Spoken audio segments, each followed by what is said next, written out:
Okay, let's jump into a piece of writing that really stays with you. We're doing a deep dive today into Chapter 6 of The Emperor of Gladness. We are. And we've got the chapter itself, obviously, but also a great analysis piece looking at memory, grief, caregiving. Right, and a review from the book podcaster that just nailed that lingering feeling this chapter leaves you with. It really did. That review talked about how it's like a gut punch, Yeah. a son lying to his mother, but it's a lie born out of hope, really. Yeah, kind of necessity. Exactly. And that feeling, the reviewer said, you can feel the silence between the fireworks, feel everything just cracking underneath.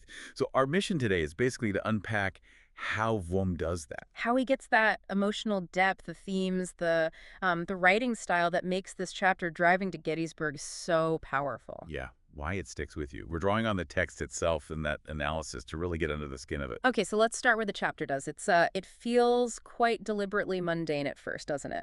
Right. Late night fast food place, Huh? High's alone, closing up, total isolation. And the source material makes it clear he's not just tired from, like, scrubbing floors. No, it's layered. There's the physical work, but also addiction withdrawal, this deep emotional numbness. And Vuong uses this setting so effectively to build unease almost immediately. Hmm. It's not just a backdrop. You mean the details, like the silence when the music cuts out? That weird feeling he has of being watched. Yeah, and seeing someone maybe outside the drive-through window who then just vanishes, it makes the ordinary feel off. Yeah. Like reality's already a bit thin. Mm. And the closing tasks themselves are described so vividly, almost graphically. Brushing ovens, mopping, okay, standard stuff. But then sweeping hair, picking meatloaf out of a urinal, Ugh. Yeah. taking out the trash carefully so he doesn't find discarded needles. The analysis we looked at points out this isn't just for shock value. Right, it's that juxtaposition the analysis mentioned. Sacred and profane, the mundane and the really disturbing side by side from the get-go. Exactly. It grounds you right in High's tough reality. And then right in the middle of this grim routine, the outside world crashes in. The door opens after closing time. Yeah, a man walks in, older guy, jowled face, lumpy jacket, smells like booze. I tells them they're closed, right? Following the rules. He does, but the man just points out the door isn't locked, there's still food, and asks for leftovers, creamed spinach, sweet potato pie. As is. And Hai just gives it to him for free. Yeah. And then the guy flashes a badge. Detective Lippman. Retired, but working a cold case. A cold case. From when? 7 years prior. The murder of a girl named Rachel Miotti. He's asking about a black sedan. Oh, wow. And the detective describes how she died. It's chilling. Dragged out the passenger door for almost 5 miles, right from outside that restaurant down to Cooks Park. Longest drag murder in the county. God. Hai remembers the case, doesn't he, from middle school? Seeing the mother on TV. Yeah, it surfaces that memory for him. And the detective, he's interesting. The analysis notes this contrast. He calls the area full of junkies and working girls kind of jaded. But then he says something like, nobody deserves to die like that. Exactly. That conviction. He's retired, but the case stuck with me. He says he needs something to do other than sit around on lawn chairs. It's such a human detail, isn't it? This quiet motivation popping up right after this sudden, violent memory intrusion into Hai's night. Totally. So Hai agrees. Yeah, he'll keep an eye out. The detective leaves, and Hai starts wondering. Was he the guy Hai saw earlier by the drive-thru? Ah, so that feeling of being watched comes back. It wasn't resolved, it just got amplified. Right. The unease lingers. He locks up, heads home, but it feels like he's taking these ghosts with him. Both the detective story and his own internal stuff. Arriving home is another really stark shift in the chapter. Total darkness, silence.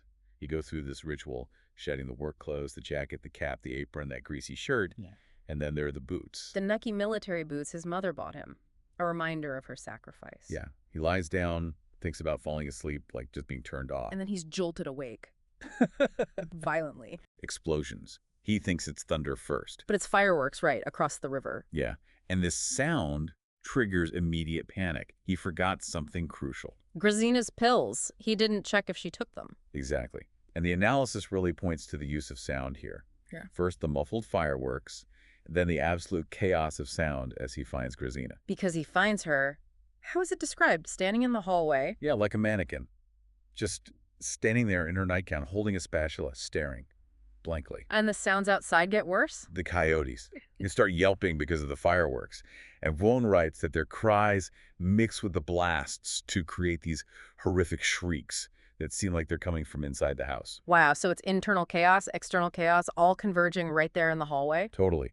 He tries to soothe her, but she pulls away, goes into his room, crying, speaking Lithuanian. She's completely lost in some past trauma. He tries to bring her back, tells her they're in America, no war. Yeah, he says, no more war, Grazina. No more war, I promise. But Yeah.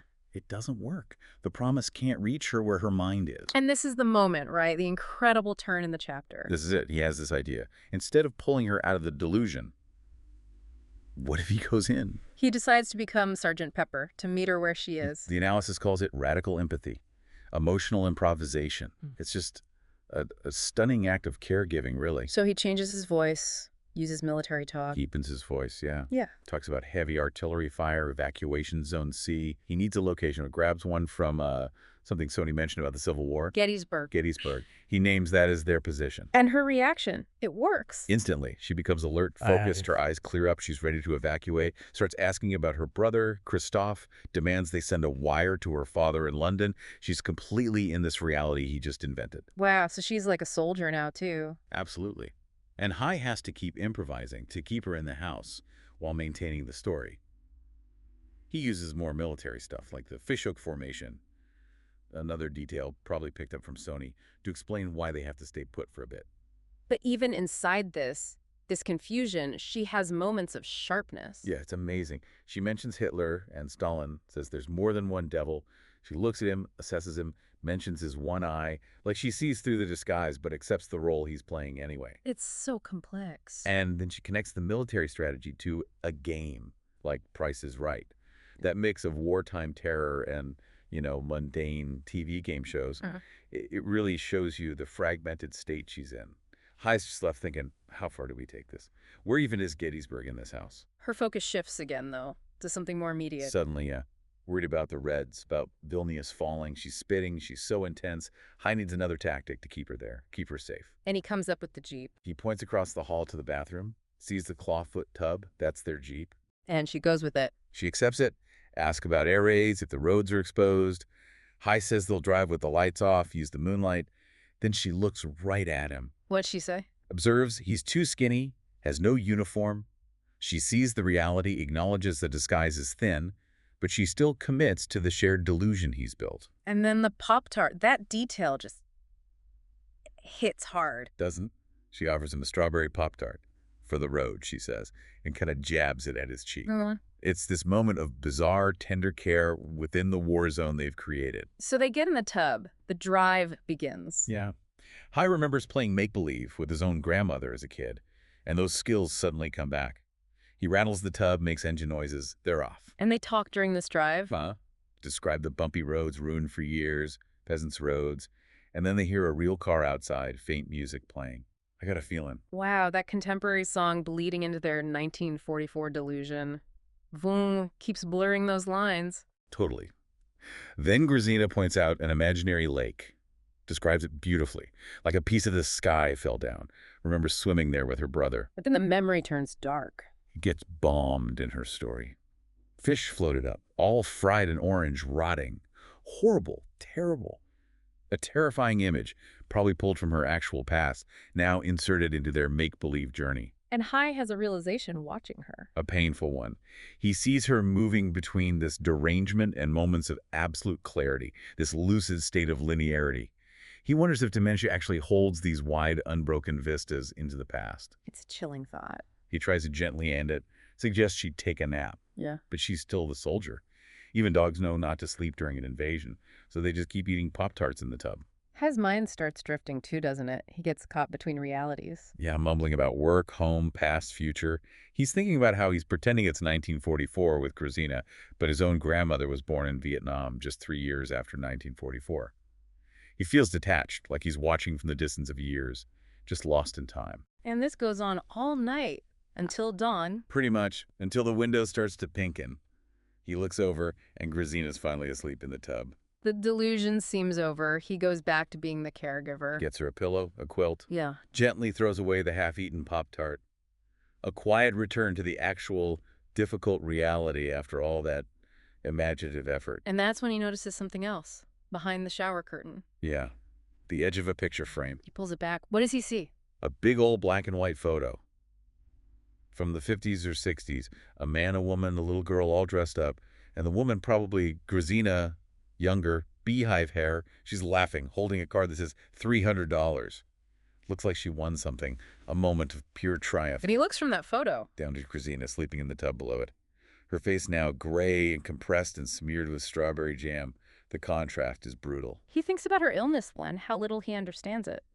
Just that the pills subdue it, like some sort of criminal in her head. He doesn't grasp the mechanics, just the effect. And he connects it back to the lake image, her brain collapsing, like the bombed lake she described. Yeah, making holes, scrambling connections. Which leads him to this absolutely devastating thought. The core idea of the chapter, maybe. It feels like it. To remember is to fill the present with the past. Which means, he thinks, that the cost of remembering anything is life itself. We murder ourselves by remembering. Wow, that thought makes him physically sick. It does. And right then, the weight is just too much. Without even really thinking about it, he walks to his room, Gets the contact lens case. where he keeps his stash. He had been sober 47 days. But he takes them, the Percocet, the codeine. Swallows them. And the analysis in that book podcaster review, too, they frame this with such sorrow, not judgment. It's desperation. Needing stillness, needing escape from everything. The grief, the caregiving, the trauma, his own history. It's that cracking underneath, reaching a breaking point. He goes back to the bathroom, to Christina. The drugs are starting to hit him. His own escape mechanism, kicking in just as hers, has temporarily ended with sleep. He says goodnight, but she's not fully asleep. She stirs. One last exchange. She says, "We made it." To Gettysburg. To Gettysburg. Yeah. He asks, "How does she know?" And her answer, it's heartbreaking. What is it? "Because I can see you. If I can see you, then I'm still alive. Do you see me, Sergeant Pepper?" Oh, man. And he confirms. Yeah. Right here in Gettysburg. They just watch each other for a moment in the dim light. But she has one more question for him. As Sergeant Pepper. Yeah. "So, have you killed anyone yet, officer?" She adds, "A woman has to know, and that there's no shame in it, not in these times." That wartime reality just bleeds through one last time. Does he answer? He says nothing. The drugs are taking over now, his vision narrowing to a pinhole. He's retreating into himself. He can smell the sulfur from the fireworks, even though they stopped hours ago. And he has that thought about the body. Being a stupid little shovel, digging through time, through hours, only finding more empty space. And then the static sound. Yeah, it fills the room, gets louder and louder, as if the whole house were one big radio left on a bad channel. He tries to block it out. Covers his ears. No, no, no. And the final line reveals. The static was just the rain starting. Right. A bleak, mundane sound bringing him and us back to reality after that intense shared journey into delusion and memory. It's just incredibly powerful, and you really see how Vuong builds that power through his craft. We talked about the sensory details, the juxtaposition. Right, but the analysis also emphasizes the prose itself. It's lyrical, almost poetic, woven into the narrative. Sentences have this rhythm, and the metaphors are so precise, so striking, like the body being a stupid little shovel. Yeah, and the way he uses stream of consciousness, how reality feels so fluid, especially in that delusion scene. Characters, timelines, imagined pasts, they all just blend together. And that ambiguity, the analysis stresses, isn't sloppy writing. It's intentional. It reflects their internal states, the slippery nature of memory and trauma itself. So ultimately, what does this chapter leave you with? What's the core feeling? For me, it's about what it truly means to witness suffering. Historical suffering, personal suffering, mental decline, and high. He's flawed. He's falling apart himself. But he still chooses empathy, this incredibly exhausting, imaginative way of caring for Grazina. Yeah, he becomes all these different people for her caregiver, soldier, grandson, protector. He meets her in her brokenness, even as it contributes to his own breaking. Like the book podcaster said, it's a lie, but a lie driven by a desperate kind of love. So the takeaway is maybe about the bravery in that kind of imaginative care, that sometimes the most honest connection you can make is through make-believe. I think so. It shows that trying to connect with someone lost in their own world, whether through illness, age, trauma, it's messy, it's hard, but it's profoundly human. Yeah.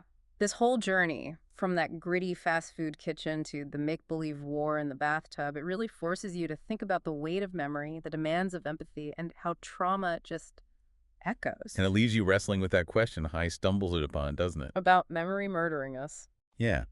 If remembering fills the present with the past, to the point it feels destructive, Mm. what does it mean to live now? And it's forgetting sometimes. Is it a form of survival? A difficult thought to end on, something for all of you to think about. Thanks for joining us for this deep dive.